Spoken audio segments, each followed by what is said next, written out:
Olá, meus irmãos, a graça e a paz do nosso Senhor Jesus. Aqui estamos para mais uma aula da nossa Escola Bíblica Dominical. O tema, Boas Novas, o Evangelho de Jesus Cristo. Hoje, nós vamos para a primeira aula no Evangelho de Mateus. Nas aulas passadas, nós vimos as introduções aos 4 evangelhos, como os evangelistas apresentam Jesus Cristo, respectivamente, cada um segundo aquela visão de Ezequiel, no capítulo 1, versículo 10, que nós vimos. Aqui no nosso canal do YouTube, você pode acompanhar as 2 primeiras aulas. Compartilhe, se inscreva no nosso canal, dê o seu like, ative o sininho para ativar as próximas notificações, deixe seu comentário, compartilhe nos grupos de WhatsApp e nos seus contatos, para assim nós podermos divulgar o reino dos céus. Vamos à aula de hoje. Na introdução, nós vimos que o evangelista Mateus apresenta Jesus como rei. A determinação de uma soberania vindo através de Jesus Cristo. Mateus direciona seus escritos ao povo hebreu, ou seja, aos judeus. A personalidade central da profecia do Antigo Testamento é a vinda de um grande rei. Este rei reinará no reino prometido de Deus. Mais e mais nos é dito que uma pessoa especial que tem a justiça, a sabedoria, o poder e a autoridade, bem como o direito de reinar, não só sobre Israel, mas sobre toda a terra. E essa pessoa nos é apresentada no Evangelho de Mateus como Jesus Cristo. Nós temos em Gênesis, no capítulo 3, no versículo 15, esta vinda grande rei terá o poder de esmagar a cabeça de Satanás. Nós vemos em Gênesis 3,15 o proto-evangelho, a primeira anunciação do Messias, assim como nós temos em Gênesis 49:10. Dele o cetro não se arredará de Judá, nem o bastão de autoridade de seus pés. Assim nós percebemos que há uma profecia sendo cumprida no Evangelho de Mateus, a vinda de um rei, mas de um rei não somente terreno, sim celestial. As palavras do Senhor, ditas a Davi através de Natã, também nos revelam isto. E a sua casa, a teu reino, perseverará diante de mim para sempre. O seu trono será estabelecido para sempre. Assim nós vemos em 2 Samuel, capítulo 7, versículo 16. A plena identidade e a natureza de rei previsto inicialmente são apresentados e explicados nos evangelhos. Concentram-se em Jesus através de um evento após outro e mostram que ele é o único que preenche todos os requisitos dessas profecias. Como nós estudamos na introdução aos evangelhos, as profecias apresentam um Cristo vivo, um Cristo que se apresenta como rei, como servo, como homem e como filho de Deus. Porém, aqui no Evangelho de Mateus, nós vamos caminhar dando um panorama geral, passando por algumas passagens, e veremos que ele é um rei soberano, um rei que governa não só sobre Israel, mas sobre toda a humanidade. Vamos ver sobre a autoria deste evangelho. Quem é o evangelista que traz esse evangelho até nós? Os 4 evangelhos, eles são, de certa forma, anônimos. Ou seja, diferente das epístolas paulinas, por exemplo, que o apóstolo Paulo se identifica.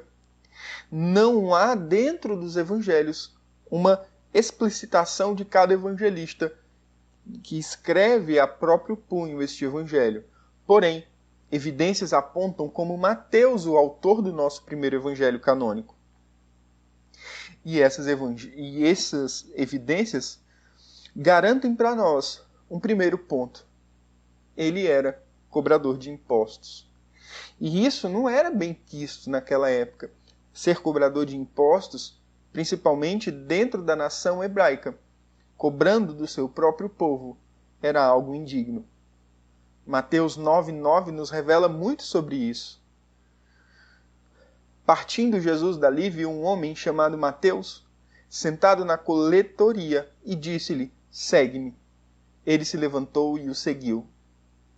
Como nós veremos mais adiante, esse evangelho também chamado de evangelho da graça de Deus, um evangelho que lhe consome, um evangelho de Cristo Jesus que lhe ordena, e você não tem outra alternativa a dizer sim. Ele se levantou e o seguiu.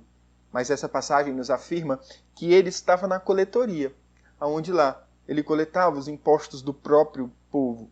Na Roma antiga, os coletores de impostos eram chamados de telônias do grego. Naturalmente foram odiados pelo seu próprio povo, como nós já falamos. Não só como roubadores, mas como traidores.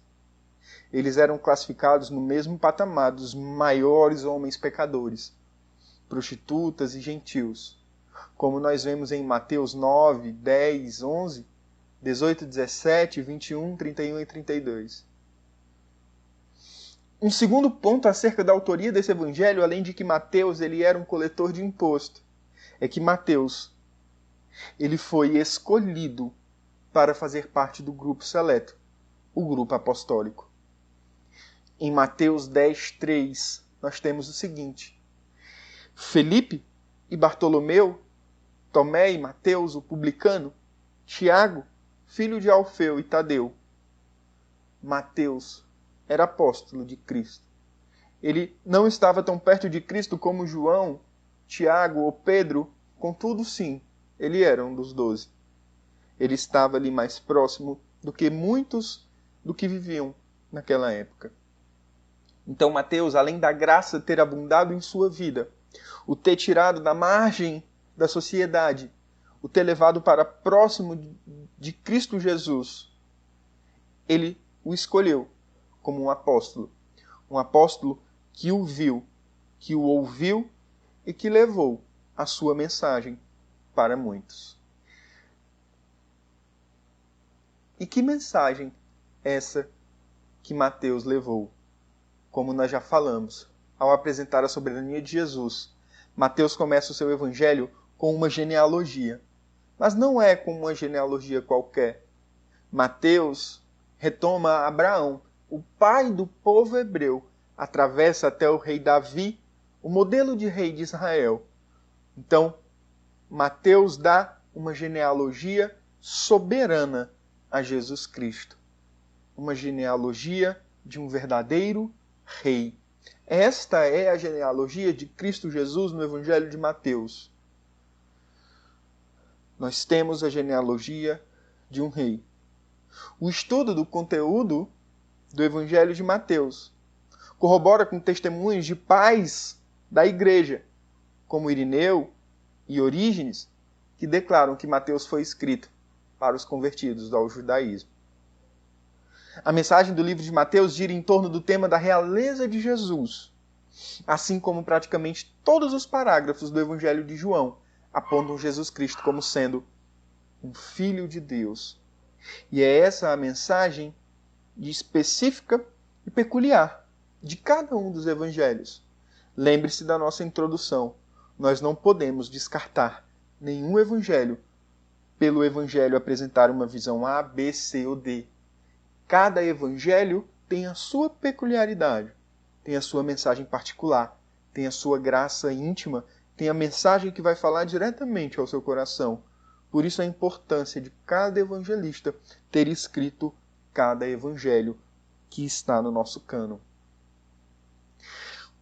O evangelista Mateus nos revela Jesus como rei em 3 perspectivas: o rei revelado, o rei rejeitado e o rei que irá voltar. Contudo, em especial, Mateus especifica para nós como Cristo Jesus foi rejeitado. Jesus foi rejeitado com um caráter de reivindicação tão amargo e tão vil como relatados no seu Evangelho. O Evangelho de Mateus ocupa um lugar de destaque dentro do pensamento cristão que chega a justificar a sua posição em nosso primeiro Evangelho canônico. no Novo Testamento. Atente-se a olhar para o Evangelho de Mateus com estas características, como Jesus, sendo um rei, que foi rejeitado por aqueles que eram seu povo. E agora nós vamos entrar num ponto que fala sobre o reino da graça de Deus dentro do Evangelho de Mateus. E nós podemos analisar essa perspectiva do reino da graça, uma graça que é um favor imerecido de Deus para conosco, dentro do Evangelho de Mateus, no capítulo 1, do versículo 1 ao 17. Acompanha comigo a leitura. Livro da geração de Jesus Cristo, filho de Davi, filho de Abraão. Abraão gerou a Isaque, e Isaque gerou a Jacó, e Jacó gerou a Judá e a seus irmãos. E Judá gerou de Tamar a Pérez e a Zerá. E Pérez gerou a Esrom, e Esrom gerou a Arão. E Arão gerou a Aminadab, e Aminadab gerou Nassum. E Nassum gerou Salmão, e Salmão gerou Raabe, Boaz, e Boaz gerou de Rute a Obed. E Obed gerou a Jessé, e Jessé gerou ao rei Davi. E o rei Davi gerou a Salomão. Daqui foi mulher de Urias, e Salomão gerou a Roboão. E Roboão gerou a Abias, e Abias gerou a Asa. E Asa gerou a Josafá. Josafá gerou a Jorão, e Jorão gerou a Uzias. E Uzias gerou a Jotão, e Jotão gerou a Acás, e Acás gerou a Ezequias. E Ezequias gerou a Manassés, e Manassés gerou a Amon. Amon gerou a Josias, e Josias gerou a Jeconias e a seus irmãos na deportação para a Babilônia. E depois da deportação para a Babilônia, Jeconias gerou a Salatiel, e Salatiel gerou a Zorobabel, e Zorobabel gerou a Abiúde, e Abiúde gerou a Eliaquim, e a Eliaquim gerou a Azor. E a Azor gerou a Sadoc, e Sadoc gerou a Aquim, e Aquim gerou a Eliúde. E Eliúde gerou a Eleazar, e Eleazar gerou a Matã, e Matã gerou a Jacó. E Jacó gerou a José, marido de Maria, do qual nasceu Jesus, que se chama Cristo. De sorte que todas as gerações, desde Abraão até Davi, são 14 gerações. E de Davi até a deportação para a Babilônia, 14 gerações. E desde a deportação para a Babilônia até Cristo, 14 gerações. Esta passagem, no livro de Mateus, no capítulo 1, nos mostra, principalmente, a realeza de Israel a Jesus. Como que desde Abraão, passando por Davi, de 14 gerações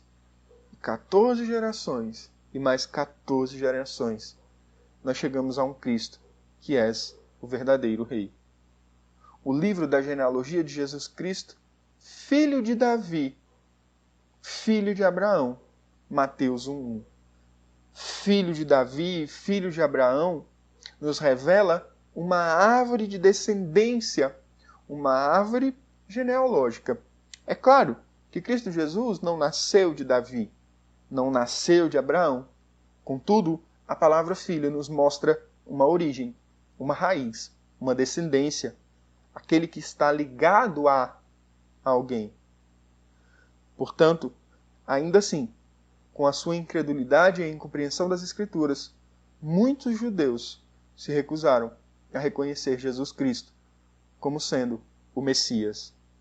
Alguns rejeitaram pela simples razão de conhecer os seus pais, como José, e se perguntaram: como pode o Messias ser filho de um carpinteiro? Meus irmãos, e isso revela mais uma vez o Evangelho de Cristo Jesus através da graça de Deus, que é a soberania divina em nossas vidas. A genealogia de Cristo estabelece uma linhagem real do Messias. A intenção de Mateus não é só instigar nós a estudarmos cada vida desta relatada em Mateus 1, do 1 ao 17. Contudo, é nos mostrar que todas estas pessoas nos apontam para a realeza de Cristo Jesus. E não há como nós fugirmos disso. Nós temos que Jesus é um nome histórico. Contudo, Cristo equivale em hebraico a um Messias, a um ungido, e é o título da realeza de seu ofício. Os dois nomes não foram geralmente usados juntos como um nome próprio, até depois de sua ascensão. A partir daí, então, Jesus é Cristo. A lista começa com Abraão, o equivalente ao pai da raça a qual Mateus escrevia, particularmente aos judeus, e o primeiro a receber a promessa messiânica. Judá e seus irmãos, ainda que a linhagem passe por Judá. Todos os patriarcas receberam essa herança também, a herança da vinda de um Messias. E é interessante nós olharmos para o versículo 7 ao 11, onde lá são mencionados reis, que foram relacionados também em 1 Crônicas, no capítulo 3, versículo 10 ao 16. Depois de Jurão, Mateus emite os nomes de Acasias, Joás e Amazias, e depois de Joasias, ele omite o nome de Joaquim. As omissões são, sem dúvida, a intenção de encurtar a lista de reis, para dar 3 grupos de 14, como nós vimos. Esses 3 grupos de 14 vão nos mostrar que a graça de Deus é vista através de todas as gerações antes de Cristo. Agora, nós podemos perceber como a graça de Deus é vista na escolha de uma mulher. Perceba, e para Jacó nasceu José, marido de Maria, por quem nasceu Jesus, que se chama Cristo. Mateus 1, 16. Deus mostrou sua graça a Maria, escolhendo-a para ser mãe de Jesus. Maria precisava de um Salvador, como ela mesma reconhece isso em sua oração.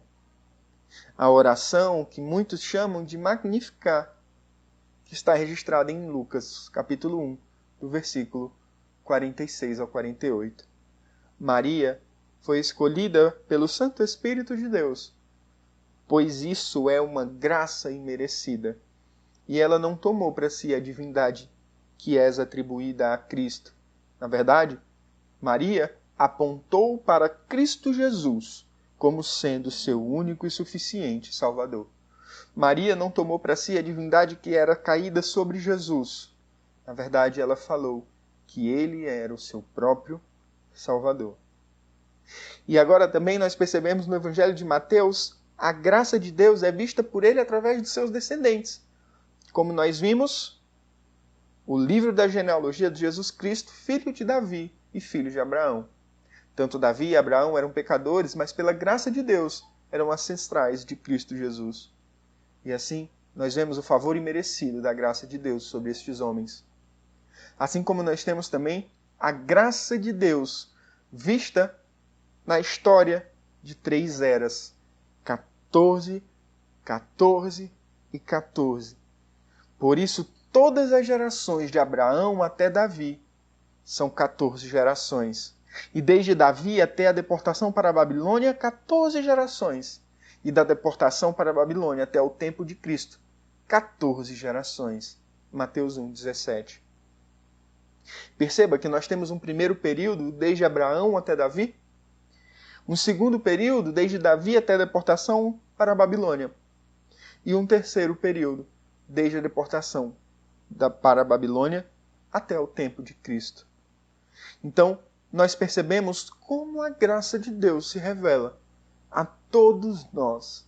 E é uma graça que nos consome, uma graça que incendeia os nossos corações, uma graça que nos revela que Cristo é o Rei sobre todas as coisas. Com isso, com essa nossa primeira aula no Evangelho de Mateus, você pode perceber que tudo está na mão de Cristo Jesus. Muitas vezes a nossa mente fixa na simples figura de Deus, Deus Pai, um Deus santo, justo, onisciente, onipresente e onipotente. E muitas vezes nós anseiamos tanto estar na presença de Deus Pai, que nós esquecemos de Deus Filho. Que nós esquecemos que ele se encarnou em forma de figura humana e se entregou como um rei rejeitado por nós. E se entregou para reinar sobre todas as coisas, sobre hoje, sobre ontem e sobre amanhã. Cristo Jesus tem que ser o rei do nosso passado, do nosso presente e do nosso futuro. Assim como ele perdoa os nossos pecados, ele tem que estar dentro das nossas mentes, para assim nós não pecarmos mais. Ele tem que ser soberano em nossas mentes e em nossos corações, para que nós possamos andar sobre santidade e assim buscá-lo cada vez mais. Que você possa ter sido edificado com esta aula, que você possa estar em oração para com os nossos irmãos, não só da nossa Igreja Cristã Evangélica Betel, mas como toda igreja evangélica do nosso país, passando por um momento tão difícil como este, mas sempre lembrando que Deus é soberano sobre todas as coisas, pois Ele é Rei, um Rei que se entregou por nós. Esta foi nossa aula de hoje. Até a nossa próxima aula. Deixe aqui no seu comentário as suas dúvidas, as suas sugestões, a sua dica, aquilo que você gostaria de aprender a mais. Entre em contato conosco, nos nossos comentários, nas nossas redes sociais, no Instagram, no Facebook, no WhatsApp. E lembre-se, proteja-se a si mesmo, proteja-se a sua família. Não esqueça de usar máscara sempre que sair de casa, álcool em gel. Preserve a sua vida e a vida daqueles que estão ao seu redor. Que o nosso Senhor Jesus Cristo seja contigo. Em nome de Jesus. Amém.